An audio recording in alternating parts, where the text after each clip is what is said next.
এজন্য একজন নবী ছিলেন হযরতে সুলাইমান আলাইহিস সালাতু ওয়াস সালাম। বাবাও নবী ছিলেন, বংশ পরক্রমায় নবী ছিলেন সুলাইমান আলাইহিস সালাতু ওয়াস সালাম। জগৎ বিখ্যাত 4 জন বাদশা ছিল, সবচেয়ে ক্ষমতাধর 4 জন বাদশা ছিল। তার মধ্যে 2 জন ছিল কাফের, 2 জন ছিল মুসলমান। 2 জন ছিল মুসলমান, তার মধ্যে একজন হলো সুলাইমান আলাইহিস সালাতু ওয়াস সালাম। আমি বলি 4 জন বাদশার ভিতরে সবচেয়ে সেরা এবং শ্রেষ্ঠ বাদশা ছিল সুলাইমান আলাইহিস সালাতু ওয়াস সালাম। কারণ তার কথা মাছেরাও শুনতো, তার কথা বাতাসেও শুনতো, তার কথা জিনেরাও শুনতো, তার কথা আল্লাহ তাআলার জমিনের সমস্ত মাখলুক তার কথা শুনতো। এরকম পাওয়ার তার ছিল। এই সুলাইমান আলাইহিস সালাতু ওয়াস সালাম একদিন আল্লাহ তাআলাকে ডাক দিয়া বলে, ওগো আসমানের মালিক আল্লাহ, আল্লাহ তাআলা তো আমাকে নবী বানাইছে, নবীর ছেলে নবী বানাইছে। এই যে আল্লাহ আমাকে নবী বানাইলো, নবুয়তি দান করলো, আল্লাহ তাআলার শুকরিয়া আদায় হিসাবে আমি একটা কাজ করতে চাই। আল্লাহ বলে, সুলাইমান বলো কি কাজ? সুলাইমান আলাইহিস সালাতু ওয়াস সালাম বলে, আমি আপনার সমস্ত মাখলুককে এক বেলা খাবার খাওয়াইতে চাই, এক বেলা খাবার খাওয়াইতে চাই। আল্লাহ তাআলা ডাক দিয়া বলে, সুলাইমান ভুলে গেলে চলবে না, তোমাকে কিন্তু ক্ষমতা দিয়েছি আমি আল্লাহ, ক্ষমতার মালিক কিন্তু আমি আল্লাহ। তুমি আমার সমস্ত মাখলুককে এক বেলা খানা খাওয়াইতে পারবা না। সুলাইমান ডাক দিয়া বলে, আল্লাহ আমার তো সব আছে, টাকা পয়সা আছে, চাউল আছে, সব কিছু আছে, আমার ধন সম্পদ আছে, আমি পারবো না কেন? এক বেলা পারবো। আল্লাহ তাআলা বলে, সুলাইমান পারবা না, সুলাইমান পারবা না। তারপরেও সুলাইমান আলাইহিস সালাতু ওয়াস সালাম এটা মানতে রাজি না। আল্লাহ তাআলার কাছে বলে, আল্লাহ ঠিক আছে, তাহলে আমি আপনার সব মাখলুককে খাওয়াবো না, শুধুমাত্র সাগরের ভিতরে যেই মাছগুলা বসবাস করে এই মাছগুলাকে আমি এক বেলা খাবার খাওয়াইবো। সুলাইমান আলাইহিস সালাতু ওয়াস সালামের এই কথা আল্লাহ তাআলা বলতেছে, সুলাইমান তুমি পারবা না। সুলাইমান বলে, আল্লাহ তাআলা আমি পারবো, আমাকে একটু অনুমতি দেন আপনি। আল্লাহ তাআলা সুলাইমান নবীকে অনুমতি দিলেন। সুলাইমান নবী 6 মাস যাবত লাকড়ি জড়ো করেছেন একসাথে পাক করার জন্য। এভাবে করে অসংখ্য অগণিত মানুষ দিয়া পাক শাক করেছেন 6 মাস পর্যন্ত। কত মাস? 6 মাস পর্যন্ত পাক শাক করেছেন। পাক শাক করার পরে সাগরের কিনারে গিয়া সুলাইমান আলাইহিস সালাতু ওয়াস সালাম সাগরের সমস্ত মাছদেরকে ডাক দিয়া বলে, তোমরা সাগরের পাড়ে আসো, তোমাদেরকে আমি এক সন্ধ্যা একটু মেহমানদারি করাবো। আল্লাহ তাআলা বলে, এ আমার মাখলুক মাছ, তোরা সবাই যাস না, একজন মাত্র যা। কয়জন? একজন মাত্র যা, তোরা সবাই যাস না। সুলাইমান সবাইরে খাবার দিতে পারবে না, তোরা একজন যা। একজন মাছ সাগরের পাড়ে আসছে, আয়েশা হা করছে, সাগরের এক প্রান্ত থেকে আরেক প্রান্ত পর্যন্ত হা করছে। সুলাইমান আলাইহিস সালাতু ওয়াস সালাম 6 মাস পর্যন্ত যা রান্না করেছিল সব এই মাছের মুখের ভিতরে ডালছে। ডালার এক পর্যায়ে তারপরেও এই মাছের পেট ভরে নাই। সুলাইমান আলাইহিস সালাতু ওয়াস সালাম ডাক দিয়া বলে, ও মাছ, তোর পেটে কি পরিমাণ জায়গা আছে? এই কথাটা বলার পরে আল্লাহ তাআলা সুলাইমান নবীকে ডাক দিয়া বলে, ওগো সুলাইমান, ওগো আমার পয়গম্বর, আপনি 6 মাস রান্না কইরা আমার একটা মাখলুককে পেট ভরা খাওয়াইতে পারলেন না, অথচ আমি আল্লাহ তাআলা আমার সমস্ত মাখলুককে প্রতিদিন 2 বেলা কইরা পেট ভর্তি খাবার দেই, অথচ আপনি 6 মাস পাক কইরা একজন মাখলুককে পেট ভরে খাওয়াইতে পারলেন না। কি পরিমাণ সম্পদের মালিক আপনি হয়েছেন। এজন্য সমস্ত সম্পদ, সমস্ত রিজিক, সবকিছুর মালিক কে? আল্লাহ তাআলা সবকিছুর মালিক। সূরাতুল ইখলাসের আরেকটা ফজিলত বলেই আমি আমার আলোচনার ইতি টানছি। সেই ফজিলতটা হলো বিশ্বনবী মুহাম্মদুর রাসূলুল্লাহ সাল্লাল্লাহু আলাইহি ওয়াসাল্লাম ডাক দিয়া বলেন, কেউ যদি ফজরের নামাজের পরে সূরাতুল ইখলাস 3 বার, কয়বার? সূরাতুল ইখলাস 3 বার, সূরাতুন নাস কুল আউযু বিরাব্বিন নাস 3 বার, সূরাতুল কাফিরুন কুল ইয়া আইয়ুহাল কাফিরুন 3 বার, মোট হলো কয়বার? 9 বার। কেউ যদি ফজরের পরে তেলাওয়াত করে, আবার কেউ যদি মাগরিবের পরে এই তিনটা সূরা তিনবার করে 9 বার তেলাওয়াত করে আল্লাহ তাআলার হাবিব মুহাম্মদুর রাসূলুল্লাহ সাল্লাল্লাহু আলাইহি ওয়াসাল্লাম ডাক দিয়া বলে, ওগো আমার উম্মত, যদি এভাবে করে সকাল সন্ধ্যা আমলটা করতে পারো, সারা দিনের যত বিপদ আপদ আছে এগুলা আল্লাহ তাআলা তোমার থেকে দূর করে দিবেন। শুধু তাই না, সূরাতুল ইখলাস নবীজি একদিন সাহাবীদেরকে ডাক দিয়া বলতেছে, ও সাহাবীরা, রাতের বেলায় তোমরা কে আছো? কোরআনে কারিমের 3 ভাগের 1 ভাগ তেলাওয়াত করে ঘুমাইবা। সাহাবায়ে কেরাম বলে, ইয়া রাসূলুল্লাহ, এটা কার সমর্থ হবে? 3 ভাগের 1 ভাগ হলো 10 পারা। কত পারা? 10 পারা। 10 পারা রাতের বেলা কে তেলাওয়াত করে ঘুমাইতে পারবে? নবীজি ডাক দিয়া বলে, ও আমার সাহাবায়ে কেরাম, রাতের বেলা যদি তোমরা শোয়ার সময় সূরাতুল ইখলাস 1 বার তেলাওয়াত করো, কুল হুয়াল্লাহু আহাদ আল্লাহুস সামাদ লাম ইয়ালিদ ওয়া লাম ইউলাদ ওয়া লাম ইয়াকুল লাহু কুফুয়ান আহাদ, এই সূরাটা যদি 1 বার তেলাওয়াত করে ঘুমায়া যাও, তোমার আমলনামায় আল্লাহ তাআলা 10 পারা কোরআনে কারীম তেলাওয়াতের সওয়াব দিয়া দিবেন। শুধু তাই না, নবীজি সাহাবায়ে কেরামকে ডাক দিয়ে একদিন বলছে, ও সাহাবায়ে কেরাম, তোমরা মিম্বরের কাছাকাছি এসে বসো। যেমন আমরা ওয়াজ মাহফিলে মসজিদে গাস্তের দিন শুক্রবারে ইমাম সাহেব হুজুর বলে, মুসল্লি ভাইরা একটু আগায় আসেন, বলে না? নবীজি সাহাবায়ে কেরামকে বলতেছে, ও সাহাবায়ে কেরাম, তোমরা একটু আগায় আসো।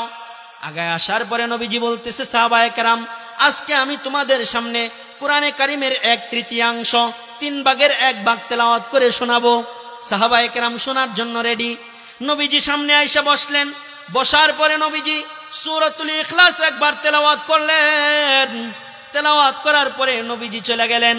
সাহাবায়ে কেরাম মন্তব্য করতেছে, সাথী ভাইদেরকে বলতেছে, সাথী ভাই, নবীজি তো বলছে 10 পারা কোরআনে কারীম তেলাওয়াত করে শোনাইবো, শুধুমাত্র সূরা ইখলাস তেলাওয়াত করে চলে গেছে, 10 পারা তো শোনাইলো না। একটু পরে আবার নবীজি আসছে, আয়েশা বলতেছে, ও সাহাবায়ে কেরাম, তোমরা মনের ভিতরে একটু সন্দেহ তৈরি করেছো যে আমি 10 পারা তেলাওয়াত করে শোনাবো বলেছিলাম, কিন্তু সূরা ইখলাস তেলাওয়াত করে চলে গিয়েছি। শোনো, আল্লাহ তাআলা বলেছেন আমার মাধ্যমে উম্মতদেরকে জানায় দেওয়ার জন্য বলেছেন, সূরাতুল ইখলাস কেউ যদি 1 বার তেলাওয়াত করে তার আমলনামায় 10 পারা কালাম তেলাওয়াতের সওয়াব দেওয়া হয়। শুধু তাই না, আব্দুল্লাহ ইবনে মাসউদ রাদিয়াল্লাহু তাআলা আনহু থেকে হাদিস বর্ণিত। আব্দুল্লাহ ইবনে মাসউদ রাদিয়াল্লাহু তাআলা আনহুকে নবীজি এক জায়গায় তালিম দেওয়ার জন্য পাঠাইছে। কি দেওয়ার জন্য? তালিম দেওয়ার জন্য পাঠাইছে। আগে নবীর জামানায় এক একজন সাহাবীকে এক একটা প্রদেশে পাঠানো হইতো, সেখানে ওই সাহাবী ইমামতি করতেন, মানুষদেরকে ইসলামের কথা বলতেন, তালিম দিতেন, দিন শিক্ষা দিতেন। এরকম একটা জায়গায় আব্দুল্লাহ ইবনে মাসউদকে পাঠাইছে নবীজি। পাঠানোর পরে আব্দুল্লাহ ইবনে মাসউদ রাদিয়াল্লাহু তাআলা আনহু সেখানে যাওয়ার পরে ইমামতি করতেছেন। তবে আব্দুল্লাহ ইবনে মাসউদ রাদিয়াল্লাহু তাআলা আনহুর কণ্ঠ বড় সুন্দর ছিল, কণ্ঠ সুন্দর ছিল। তেলাওয়াত করতেন, মুসল্লিরা যারা ছিল তারা মনোমুগ্ধকর হয়ে যেত তেলাওয়াত শুনে। ওই সাহাবী শুধুমাত্র তেলাওয়াত করে নামাজ পড়ায়, তালিম দেয় আব্দুল্লাহ ইবনে মাসউদ। তবে ওই সাহাবী প্রতিদিন ফজরের নামাজের শেষ রাকাতে সূরাতুল ইখলাস তেলাওয়াত করে। কোন সূরা? প্রতিদিন যদি আপনাদের ইমাম সাহেব হুজুর প্রতিদিন যদি সূরা ইখলাস তেলাওয়াত করে ফজরের নামাজের পরে, সবাই না, কেউ কেউ মুসল্লি বলবো না যে হুজুর মনে হয় এই সূরা ছাড়া আর কোনো সূরা পারে না, কইবো না? আছে না এরকম মানুষ? ওই আব্দুল্লাহ ইবনে মাসউদ রাদিয়াল্লাহু তাআলা আনহু প্রতিদিন ফজরের নামাজের শেষ রাকাতে সূরাতুল ইখলাস তেলাওয়াত করে। সাহাবীরা, অন্যান্য সাহাবীরা মুসল্লিরা খালি বলে, আচ্ছা দেখি আগামীকালকে পরিবর্তন হয় কিনা, আগামীকালকে পরিবর্তন হয় কিনা। এরকম হইতে হইতে দেখে আর পরিবর্তন হয় না। একদিন আব্দুল্লাহ ইবনে মাসউদ ফজরের নামাজ পড়ছে, শেষ রাকাতে সূরা ইখলাস তেলাওয়াত করছে। করার পরে ডানে বামে সালাম ফিরাইছে, নামাজ শেষ করছে নিয়মতান্ত্রিক ভাবে। শেষ করার পরে সামনের দিকে ফিরে বসছে। একজন আরেকজনের সাথে কানাঘুষা করে, কি ব্যাপার? আমাদের ইমাম সাহেব হুজুর তো প্রতিদিনই দেখি সূরাতুল ইখলাস পড়ে ফজরের শেষ রাকাতে, তবে আজকে চলো নবীজির কাছে এই বিষয়টা একটু জানাইতে হবে। সব সাহাবীরা মিলে নবীজির কাছে রওনা হয়েছে। নবীজির কাছে গিয়া নালিশ দিবে আব্দুল্লাহ ইবনে মাসউদের জন্য। সাহাবীদের মনে মনে যে রাত থেকে এই চিন্তা, এই খবর আল্লাহর কাছে আছে না নাই? আছে। আল্লাহ তাআলা হযরত জিবরাইলকে দিয়া ফজরের আগেই নবীজির কাছে খবর পাঠায়া দিছে, জিবরাইল নবীজির কাছে গিয়া বলবা সকালবেলা আব্দুল্লাহ ইবনে মাসউদের মুসল্লিরা নবীজির কাছে বিচার নিয়ে আসবে, নবীজি যেন আব্দুল্লাহ ইবনে মাসউদের পক্ষে রায় দিয়া দেয়। মুসল্লিরা নবীজির কাছে বিচার নিয়ে গেছে, বিচার নিয়ে গিয়া বলতেছে, ইয়া রাসূলুল্লাহ, আপনি আমাদেরকে একজন ইমাম দিছেন, তার তেলাওয়াত বড় সুন্দর, সে মানুষ বড় ভালো মানুষ, আচার ব্যবহার খুব সুন্দর, কোনো দিক দিয়ে সমস্যা নাই, তবে একটু সমস্যা। আমাদের ভিতরে এরকম আছে, একজনের দোষ ধরতে হলে আগে প্রশংসা করতে হয়, ঠিক না? আগে প্রশংসা করে, খুব বেশি প্রশংসা করে পরে বলে একটু সমস্যা আপনার ভাতিজার এই জায়গায়, ঠিক না? ওই মুসল্লিরাও নবীজির কাছে সব প্রশংসা করছে, কইরা নবীজির কাছে বলতেছে, ইয়া রাসূলুল্লাহ, আপনার সাহাবী আব্দুল্লাহ ইবনে মাসউদের এক জায়গায় একটু সমস্যা। নবীজি এই কথা শুনে মুস্কি মুস্কি হাসে, কারণ নবীজি তো আগে থেকে জানে। মুস্কি মুস্কি হাসে। নবীজি বলে, বলো কি সমস্যা? মুসল্লিরা বলে, আমাদের ইমাম সাহেব হুজুর প্রত্যেক দিন ফজরের নামাজের শেষ রাকাতে সূরা ইখলাস তেলাওয়াত করে। এই দিক দিয়ে আব্দুল্লাহ ইবনে মাসউদ ফজরের নামাজ পড়ানোর পরে তসবিহ গনতে গনতে মনে বড় নবীজির জন্য পাগল পারা হয়ে গেছে, মনটা নবীজির সাথে দেখা করবে। আব্দুল্লাহ ইবনে মাসউদ জানে না তার মুসল্লিরা নবীজির কাছে গেছে। আব্দুল্লাহ ইবনে মাসউদ নবীজির সাথে দেখা করার জন্য সেও রওনা হয়েছে। গিয়া দেখে মুসল্লিরা নবীজির সাথে কথাবার্তা বলতেছে, পিছন দিক দিয়ে আব্দুল্লাহ ইবনে মাসউদ গিয়া নবীজির পাশে বসে গেছে। যখন আব্দুল্লাহ ইবনে মাসউদকে দেখলো তার মুসল্লিরা, সবাই অবাক হয়ে গেল। অবাক হইয়া যখন নবীজির কাছে এই বিচার দিল, একটা মাত্র দোষ, সে ফজরের নামাজের শেষ রাকাতে সূরা ইখলাস তেলাওয়াত করে। নবীজি আব্দুল্লাহ ইবনে মাসউদকে ডাক দিয়া বলে, আব্দুল্লাহ ইবনে মাসউদ, তোমার মুসল্লিরা কি বলে সত্য নি? আব্দুল্লাহ ইবনে মাসউদ বলে, জি সত্য কথা, আমি প্রতিদিন ফজরের নামাজের শেষ রাকাতে সূরা ইখলাস তেলাওয়াত করি। নবীজি ডাক দিয়া বলে, কেন তেলাওয়াত করো? আব্দুল্লাহ ইবনে মাসউদ বলে, এই সূরাটার ভিতরে আল্লাহ তাআলার তাওহীদ আর একত্ববাদের আলোচনা আছে। আল্লাহ যে এক, এই বিষয়টা এখানে স্পষ্ট করা হয়েছে। আল্লাহ কারো কাছ থেকে জন্ম নেয় নাই, কাউকে জন্ম দেয় নাই। আল্লাহ হলেন সমাদ, কারো মুখাপেক্ষী না। এই বিষয়গুলো এখানে স্পষ্ট করা হয়েছে। এজন্য এই সূরাটাকে আমি সবচেয়ে বেশি মোহাব্বত করি। এজন্য আমি প্রতিদিন ফজরের শেষ রাকাতে এই সূরাটা আমি তেলাওয়াত করি। নবীজি ডাক দিয়া বলে, আব্দুল্লাহ ইবনে মাসউদ, যদি তুমি মোহাব্বতের সাথে এই সূরাটা তেলাওয়াত করে থাকো, তাহলে তুমি সাক্ষী থাকো, জিবরাইল আমাকে জানায়া দিছে আল্লাহ তাআলা তোমার এই সূরাকে মোহাব্বত করার কারণে আল্লাহ তাআলা তোমার জন্য জান্নাত বরাদ্দ করে দিবেন।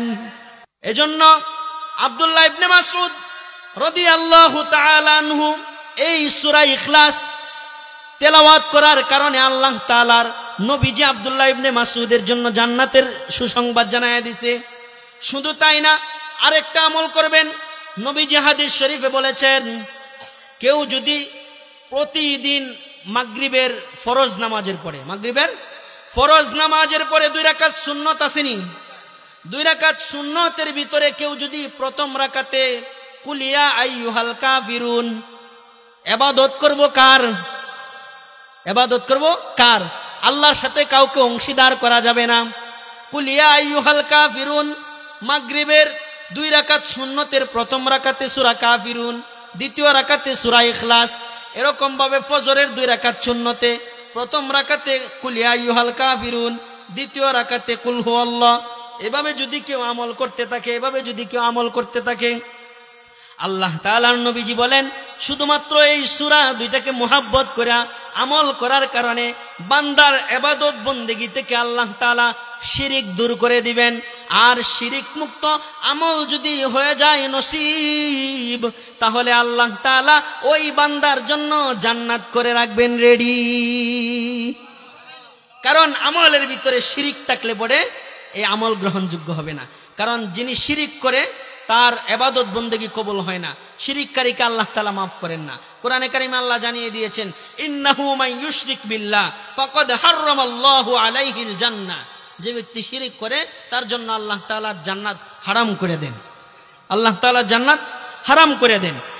এজন্য সূরাতুল ইখলাসের আমল আমাদের বেশি বেশি করতে হবে।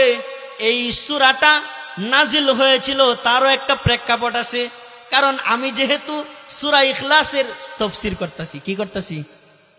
সূরা ইখলাসের তাফসীর করতেছি। সূরা ইখলাস নাজিল হয়েছিল একটা প্রেক্ষাপট আছে। এই সূরার আরবিতে বলা হয় একটা শানে নুজুল আছে। কেন এই সূরাটা নাজিল হয়েছিল? সূরাটা দুই কারণে নাজিল হয়েছিল। কয় কারণে? দুই কারণে নাজিল হয়েছিল এই সূরা। নবীজির কাছে, নবীজির বাড়িতে একদিন মক্কার আবু জাহেল মুশরিক, আবু জাহেল, উতবা, সাইবা কাফের মুশরিকেরা একদিন নবীজির কাছে গেছে। দুইটা কারণে এই সূরাটা নাজিল হয়েছে। এক নাম্বার কারণ হলো নবীজি একদিন ঘরের ভিতরে বসা, হুজরার ভিতরে বসা, আবু জাহেল, উতবা, সাইবা মুশরিকরা নবীজির কাছে এসেছে। আয়েশা বলতেছে, মুহাম্মদ তুমি নাকি এক নতুন ধর্মের দাওয়াত দাও, তুমি নাকি এক নতুন ধর্মের দাওয়াত দাও। আমাদের 360টা মূর্তির ইবাদত বাদ দিয়া তুমি নাকি এক প্রভুর ইবাদত করতে বলো, এক আল্লাহর ইবাদত করতে বলো। তোমার আল্লাহর পরিচয়টা একটু দাও। তোমার আল্লাহর বাবার নাম কি? তোমার আল্লাহর দাদার নাম কি? তোমার আল্লাহর নাম কি? এগুলার পরিচয়টা আমাদেরকে একটু দাও। নবীজি বলেন, যেহেতু আপনারা রবের সম্পর্কে প্রশ্ন করেছেন, আল্লাহ সম্পর্কে প্রশ্ন করেছেন, সেই আল্লাহ আপনাদের এই মূর্খ প্রশ্নের জবাব সে আল্লাহ দিবেন, সে আল্লাহ দিবেন, আমি দিতে পারবো না। আল্লাহ তাআলা আমাকে জানাইবেন, পরে আমি এই জবাব দিব। কাফের মুশরিকেরা চলে গেছে। আরেকদিন আমার আপনার নবী মক্কার পথ দিয়ে হাঁটতেছে, আবু জাহেলের বাড়ির সামনে দিয়া যাইতেছে। হঠাৎ নবীজিকে রাস্তায় আটকাইছে। আটকায়া বলতেছে, আপনার কাছে জিজ্ঞেস করছিলাম আপনার রবের নাম কি, আপনার রবের বাপ দাদার নাম কি, তার পরিচয় কি? আপনি তো কিছু বললেন না। আজকে জানতে চাই আপনার রবের সন্তান আছেনি, আপনার রব বাচ্চা কাচ্চা আসেনি, তার কোনো স্ত্রী আছেনি, আপনার রবের পরিচয়টা একটু ভালোভাবে দেন। নবীজি ডাক দিয়া বলে, ঠিক আছে, তোমরা যেহেতু রব সম্পর্কে জানতে চেয়েছ, তাহলে একটু অপেক্ষা করো, সেই রবেই তোমাদের প্রশ্নের জবাব দিবে। ইতিমধ্যেই জিব্রাইল আলাইহিসসালাতু ওয়াসসালামকে আল্লাহ তাআলা এই সূরা দিয়া নবীজির কাছে পাঠায়া দিছে। নবীজি আল্লাহ তাআলার কাছে বলছিলেন হাত উঠায়া, ওগো আল্লাহ, মক্কার কাফের মুশরিক বেঈমানেরা আপনার সম্পর্কে মন্তব্য করতেছে, আপনার সম্পর্কে জানতে চায়, আপনি এই বিষয়টা জানায়া দেন তাদেরকে। আল্লাহ তাআলা নবীজির দোয়া করার পরে জিব্রাইলকে এই সূরা ইখলাস দিয়া পাঠাইছে।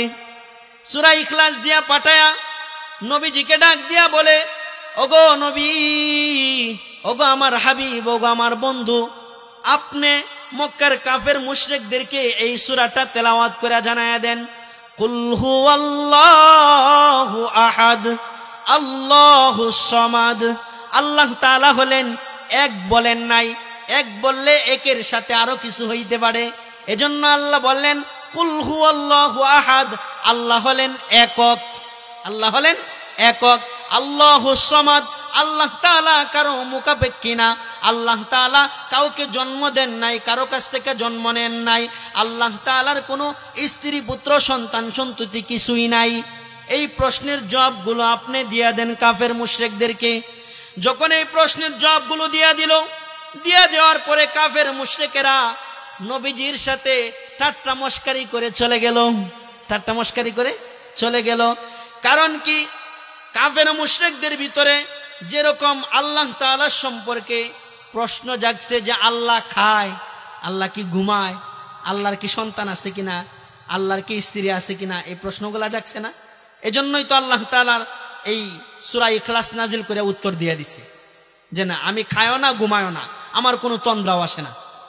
আমাদের বিশ্বাস কি? তাওহীদের বিশ্বাস, আমাদের আহলে সুন্নাত ওয়াল জামাতের আকীদা হলো যে আল্লাহ তাআলা এগুলো থেকে পবিত্র, আল্লাহ তাআলা কি এগুলো থেকে পবিত্র। কারণ আল্লাহ যদি একটু সময়ের জন্য ঘুমাইতো তাহলে আসমান জমিন থাকতো, আসমান জমিন সব ধ্বংস হয়ে যেত না।